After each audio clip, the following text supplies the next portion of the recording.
Om Shanti. Good morning मीठे बाबा। आज 3 February 2026 साकार मुरली। बाबा कहते मीठे बच्चे तुम मानक जोगयुक्त स्थिति रे रहिबार पुरुषार्थ निश्चित करने को हेब। कहीं जोग बल द्वारा ही तुम्हें विकर्मजित हो पार। बाबा कहते मीठे बच्चे तुम मानक जोगयुक्त स्थिति रे रहिबार पुरुषार्थ निश्चित करने को हेब। कहीं जोग बल द्वारा ही तुम्हें विकर्मजित हो पार। आज प्रश्न मनरे क्यों विचार आसिले तुम्हें पुरुषार्थ रे तल को खसी पड़। ईश्वरीय सेवाधारी संतान माने क्यों सेवा सर्वदा कर चलिबे। आज उत्तर केतेक पिला भावुछंती एबे बहुत समय बाकी अछि परे पुरुषार्थ करिनेबे, किंतु मृत्युर कौन कौन से नियम अछि काली काली करी मरीजिब। सेथिपाई एपरि भावना जे आहुरी बहुत वर्ष पड़िछि शेष बेल को शीघ्र शीघ्र आगे जीवे। एही विचार आहुरी ही तल को खसाई देब। जिति दूर संभव जोगयुक्त स्थिति रे रहिबार पुरुषार्थ करने सहित श्रीमद आधार रे निजर कल्याण करि चल। आत्मिक ईश्वरीय सेवाधारी पिला माने आत्मा मानको दुखर उद्धार करने सहित पतित मानको पावन करिवार सेवा करि चलिबे। आजिर गीत ओम नमः शिवाय। ओम शांति। धारणा पाई मुख्य सार यह पूर्व प्रस्तुत ड्रामा अटे, तेणु विघ्नरू विचलित हेबार नाही। यह पूर्व प्रस्तुत ड्रामा अटे, तेणु विघ्न को देखि विचलित हेबार नाही।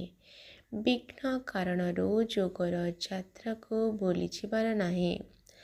ध्यान रे रख जे जोगर यात्रा केबे भी अटकी न जाओ। 2 नंबर पारलौकिक पितांकर परिचय समस्तंको देई पवित्र हेबार उपाय बतैबाकू हेब। दैवी वृक्षर चारा लगाइबाकू हेब। आजिर वरदान मु पणिया को त्याग करी सदा सर्वदा सेवारे मजी रहुथिबा त्याग मूरत सेवाधारी भव। विस्तार सेवाधारी सेवारे सफलतार अनुभूति सेतेबेले करिपारिब जेतेबेले मु पणियार त्याग करिब।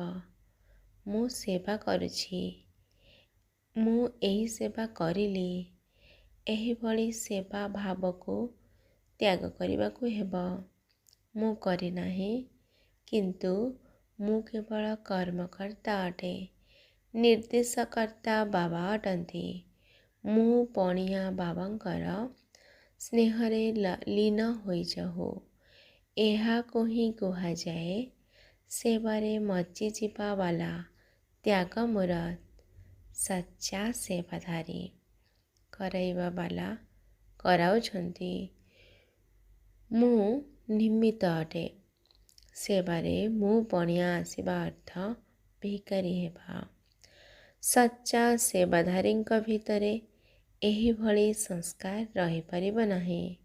आजिर स्लोगान जदि व्यर्थ को समाप्त करिदेब तेबे सेवार निमंत्रण मिलिबाकू लागिब।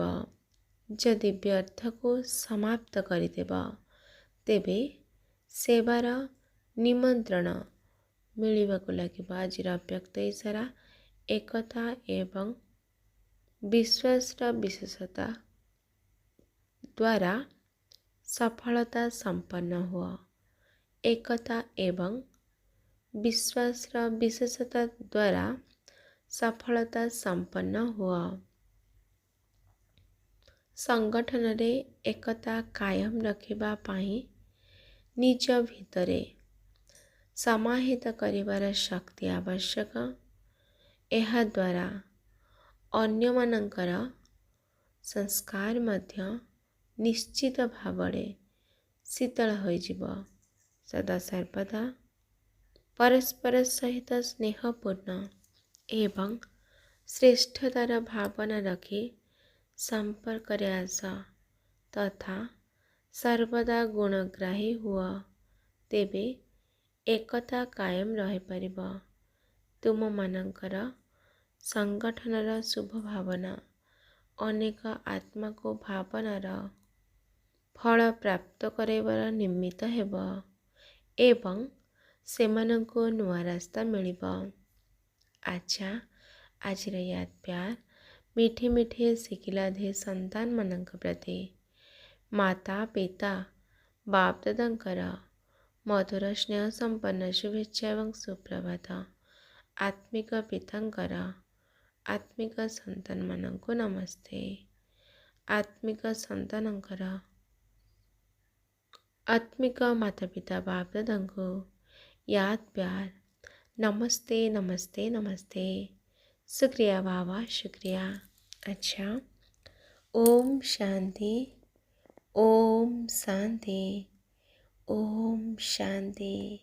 शुक्रिया बाबा, शुक्रिया। ओम शांति।